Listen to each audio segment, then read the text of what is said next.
para todos, bienvenidos a este espacio informativo de Radio María TV, de Radio María Argentina. Un punto de vista en el día de hoy, en este 1 de enero de 2024. Vamos a acompañarte junto a Alejandro Segura, que está en los controles, que musicaliza este momento, junto a Romina Macarone, que está en la producción de este espacio. Mi nombre es Néstor Rochicioli y vamos a invitarte brevemente, por supuesto, a hacer un repaso de lo que ha sido el año que ha finalizado para nuestro querido Papa Francisco. Lo decimos así en títulos y después vamos desarrollando este material. Estos son los títulos de la agenda informativa.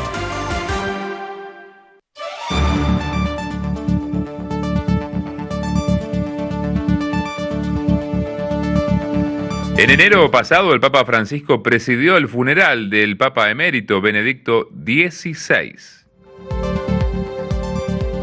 En febrero, Francisco se convirtió en el primer Papa en visitar Sudán del Sur. En tanto, en marzo, el Santo Padre ingresó al Hospital Gemelli de Roma por una infección pulmonar. Durante el pasado mes de abril, el obispo de Roma fue dado de alta de su enfermedad respiratoria y pudo viajar a Hungría. En el mes de mayo, el presidente de Ucrania, Volodymyr Zelensky, visitó la Santa Sede y fue recibido por Francisco. A mitad de año, en junio, el Papa argentino fue internado nuevamente, en este caso por una hernia abdominal. Ya en la segunda mitad del año, en el mes de julio, el Papa nombró a Monseñor Víctor Manuel Fernández como prefecto del Dicasterio para la Doctrina de la Fe. Durante el mes de agosto, Francisco viajó a Portugal. Allí participó de la Jornada Mundial de la Juventud que se realizó en Lisboa. En septiembre, el Santo Padre en el Vaticano realizó una vigilia ecuménica donde encomendó a Dios la realización del sínodo. Y justamente en octubre se llevó a cabo en la Santa Sede el sínodo de la sinodalidad en su primera mitad. El Papa encabezó el inicio de estos trabajos. Durante el mes de noviembre, el Papa Francisco aprobó el milagro por el cual se autorizó la beatificación del cardenal argentino Eduardo Piroño. Y el mes pasado, en diciembre, se realizó en Dubái la COP28. Por razones de salud, Francisco no participó, pero envió un comprometido mensaje.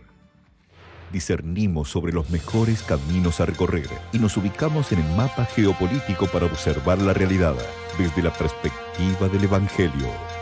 Un punto de vista.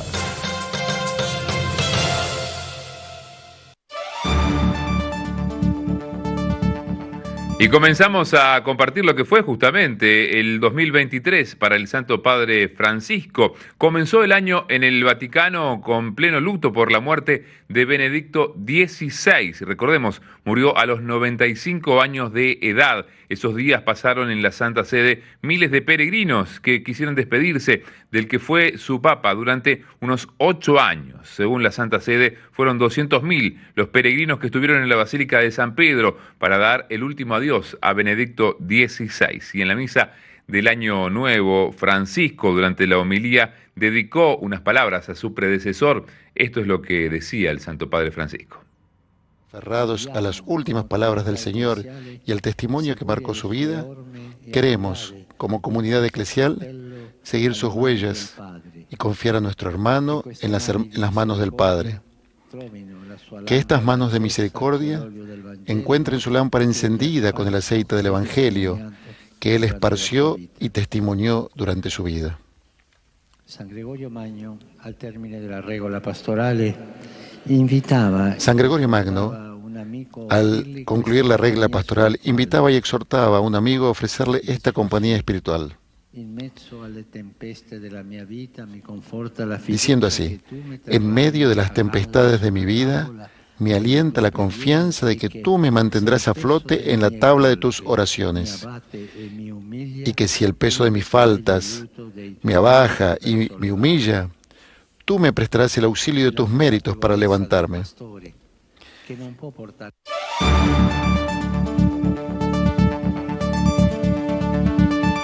Y durante el mes de febrero de 2023, el Papa inició todo con un viaje a Sudán del Sur, esto en África, ¿no? Por supuesto, y también visitó la República Democrática del Congo. Esta visita oficial tuvo una duración de 6 días. Así el Papa escuchó los testimonios de algunas víctimas de la guerra en el Congo. El conflicto duró más de 25 años y se cobró 3 millones de vidas, de víctimas. En tanto, en Sudán del Sur, Francisco promovió la paz en un país que desde su independencia en el año 2011 está inmerso en conflictos continuos. En el encuentro con los jóvenes en Sudán del Sur, Francisco indicó lo siguiente. Y compartido lo que ha dicho sobre ellas, las madres, las mujeres son la clave para transformar el país. Si reciben las oportunidades adecuadas por medio de su laboriosidad y su actitud de proteger la vida, tendrán la capacidad de cambiar el rostro de Sudán del Sur y de proporcionarle un desarrollo sereno y cohesionado. Pero les ruego a todos los habitantes de estas tierras que la mujer sea protegida, que la mujer sea respetada, valorada y honrada. Por favor, protejan, respeten, valoren y honren a cada mujer, niña, adolescente, joven, adulta, madre, abuela. Si no, no habrá futuro.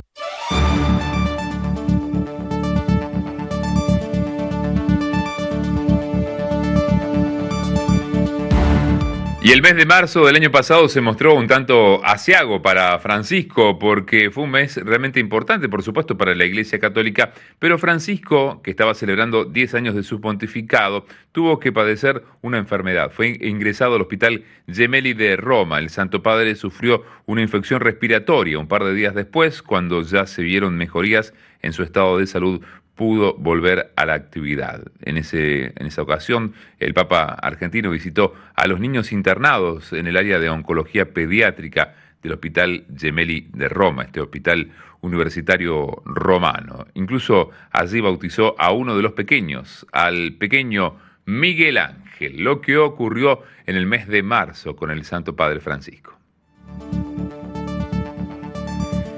Y seguimos la recorrida en la primera mitad todavía del año pasado, en abril, el Papa, el primer día de ese mes, el Papa fue dado de alta del hospital, como decíamos, y comenzó un mes repleto de celebraciones pascuales, y además tenía previsto, y lo hizo, un viaje papal, un viaje oficial. Al día siguiente, el 2 de abril, Francisco presidió la misa del Domingo de Ramos en la Plaza de San Pedro, lo que estamos viendo allí, ¿no? En su homilía habló de la importancia de ver a Jesús en los abandonados. Y al final de ese mes de abril, el Santo Padre llegó a Hungría, en Europa del Este. Allí se reunió con políticos, con jóvenes y con refugiados. En la última misa en la ciudad de Budapest, en la capital, pronunció un mensaje de unidad. Allí lo vemos y allí lo escuchamos. Faccia nessuno, una porta che permette a tutti di entrare a sperimentare la bellezza dell'amore e del perdono del Signore. Hermanos y hermanas, estar en salida significa para cada uno de nosotros convertirse, como Jesús, en una puerta abierta. Es triste y hace daño ver puertas cerradas. Las puertas cerradas de nuestro egoísmo hacia quien camina con nosotros cada día. Las puertas cerradas de nuestro individualismo en una sociedad que corre el riesgo de atrofiarse en la soledad. Las puertas cerradas de nuestra indiferencia ante quien está sumido en el sufrimiento y en la pobreza. Las puertas cerradas al extranjero, al que es diferente, al migrante, al pobre. E incluso las puertas cerradas de nuestras comunidades eclesiales, cerradas entre nosotros, cerradas al mundo, cerradas al que no está en regla, cerradas al que anhela el perdón de Dios. Por favor, hermanos y hermanas, abramos las puertas.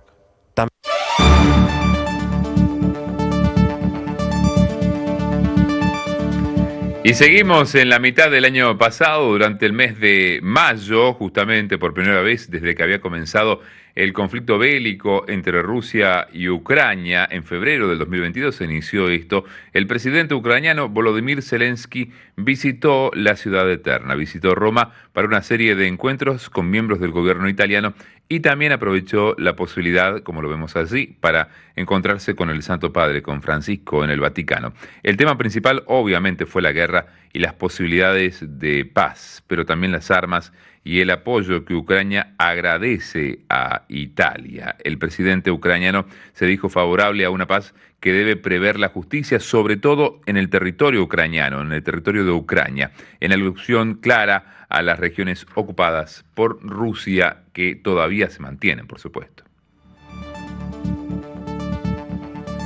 Y seguimos recorriendo la primera mitad del año, nos vamos justamente a la mitad, al mes de junio. El Papa Francisco fue hospitalizado nuevamente en el Policlínico Gemelli de Roma, esta vez para someterse a una operación, a una intervención quirúrgica. Su cirujano explicó que las operaciones anteriores del Papa habían producido varias cicatrices internas que habían provocado una hernia abdominal en su estómago. Después de 3 horas de operación, el equipo médico del Hospital Gemelli dio la buena noticia de que la intervención había sido realizada con éxito. Luego, el Papa Francisco agradeció los mensajes de apoyo que recibió en esos días y las oraciones para que su salud mejore. Tras más de una semana hospitalizado, Francisco recibió el alta y se desplazó a la Basílica de Santa María la Mayor, como es habitual en él, para rezar ante una imagen antiquísima de la Virgen.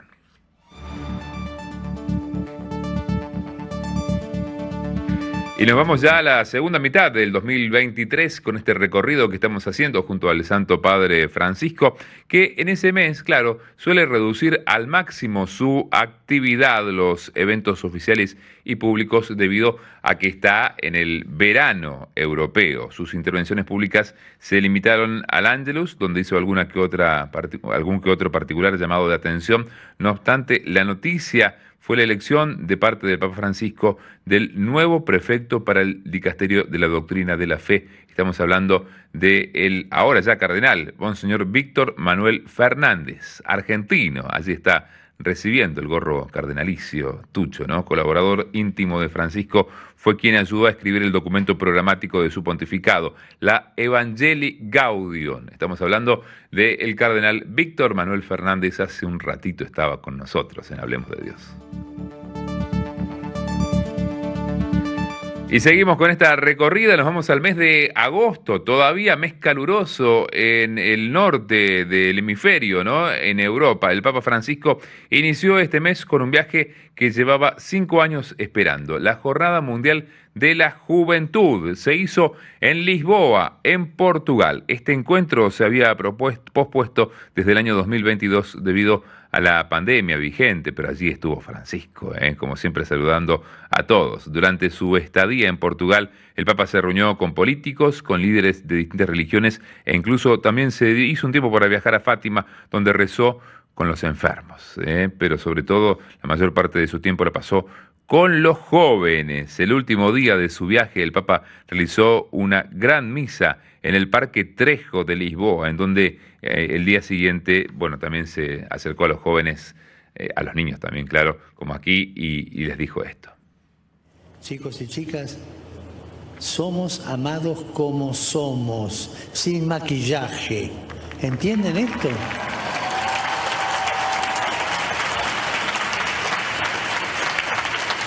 Y somos llamados por el nombre de cada uno de nosotros. No es un modo de decir, es palabra de Dios. Amigo, amiga, si Dios te llama por tu nombre, significa que para Dios ninguno de nosotros es un número, es un rostro, es una cara, es un corazón. Quisiera que cada uno vean una cosa. Muchos hoy saben tu nombre, pero no te llaman por tu nombre.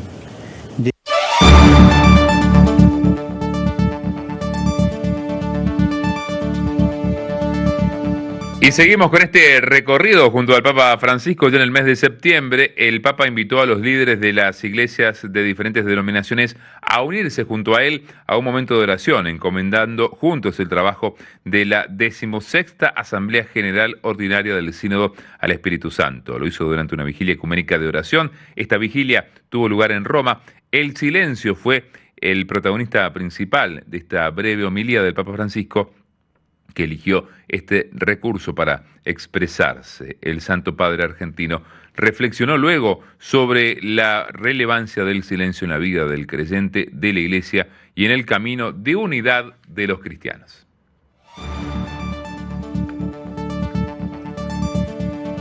En tanto, el mes de octubre estuvo marcado por el Sínodo de la Sinodalidad. El Papa Francisco inauguró esta asamblea con una misa en la Plaza de San Pedro. En la tarde de ese día, el Papa se unió a los más de 300 miembros del Sínodo para la sesión de apertura. La expectativa era realmente muy grande, y el mismo día de la apertura de este sínodo, Francisco dio a conocer la segunda parte de la encíclica Laudato Si, el documento papal sobre el cuidado integral de la tierra. Escuchemos lo que decía en la primera jornada del trabajo del sínodo del Santo Padre.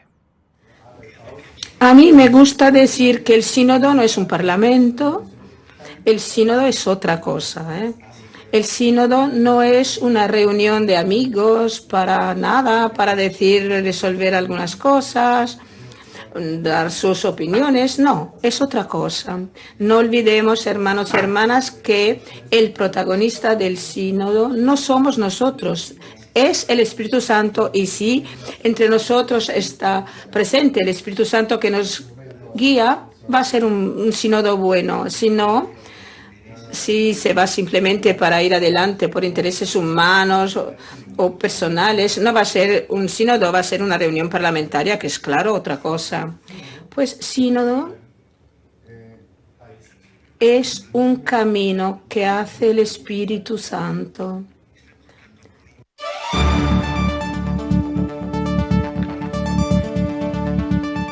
Y ya mucho más cerquita de este tiempo que estamos viviendo, este enero 2024, en el mes de noviembre del año pasado, es decir, hace un par de meses, el Papa Francisco autorizó la beatificación del cardenal argentino Eduardo Piroño, quien había sido el creador de las Jornadas Mundiales de la Juventud.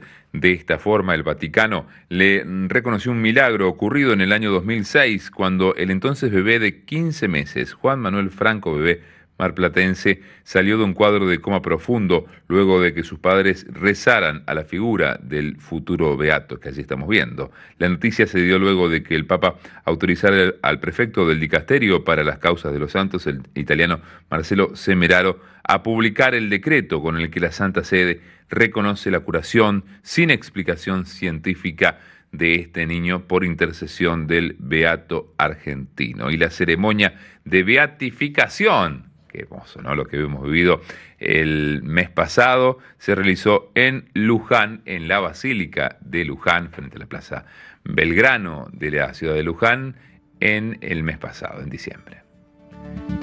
Y justamente en el mes de diciembre también Francisco, sobre todo desde la primera mitad de este mes, ¿no?, del 2 al 13, quería participar de la COP 2028, la COP28 que se realizaba en Dubái, en Medio Oriente, pero esta conferencia de cambio climático de Naciones Unidas era el objetivo de Francisco, pero luego de 2 semanas de negociaciones, la COP28 finalizó con un acuerdo global para abandonar gradualmente los combustibles fósiles, es decir, el carbón, el petróleo y en menor medida el gas. Decíamos, un inconveniente, el Papa Francisco había comprometido su presencia en este encuentro, pero por problemas de salud debió suspender su viaje. No obstante, el Santo Padre envió, en representación del Vaticano, un mensaje a quienes participaban de la cumbre en Dubái. Recordemos parte de los dichos del pontífice a través de su enviado.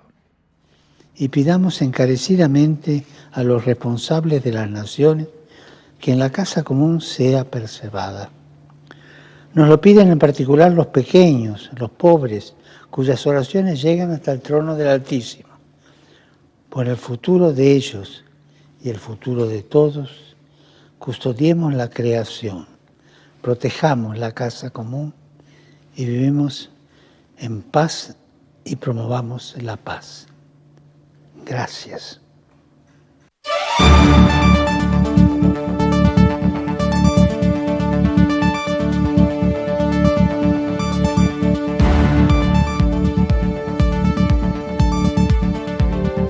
Y llegamos al final de este espacio, pero claro, Francisco, después de haber estado unos días sin actividad, ha vuelto a ella y ha pedido en el día de hoy, antes de rezar el Ángelus, en la fiesta de la Sagrada Familia, el Papa habló sobre el asombro de José y de María por las cosas que se decían sobre Jesús. Dijo, la capacidad de asombro es un secreto para llevarse bien en la familia. El Santo Padre llamó a ser capaces de distinguir lo bueno que hay en nuestras vidas y en las de quienes nos rodean. Al celebrar la fiesta de la Sagrada Familia de Jesús, María y José, el Evangelio de ayer domingo nos lo muestra en el Templo de Jerusalén para la presentación del pequeño niño Jesús a Dios. Y antes de rezar, como decimos, la oración mariana del Ángelus, el Papa, en una nublada y lluviosa plaza de San Pedro, observó que la Sagrada Familia llega al templo y allí llega la más humilde y sencilla de las ofrendas como testimonio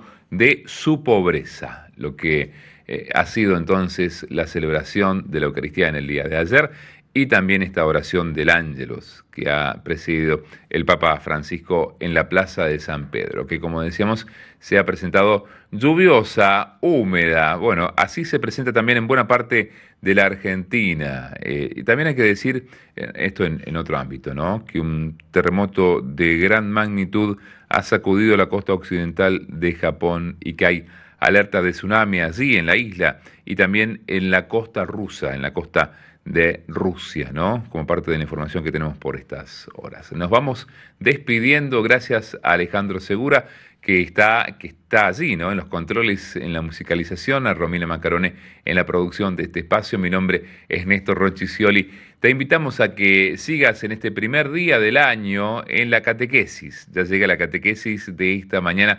Luego estaremos en el Solo por Hoy. También allí vamos a acompañarte con la información. Quédate en esta primera jornada, te acompañamos desde aquí.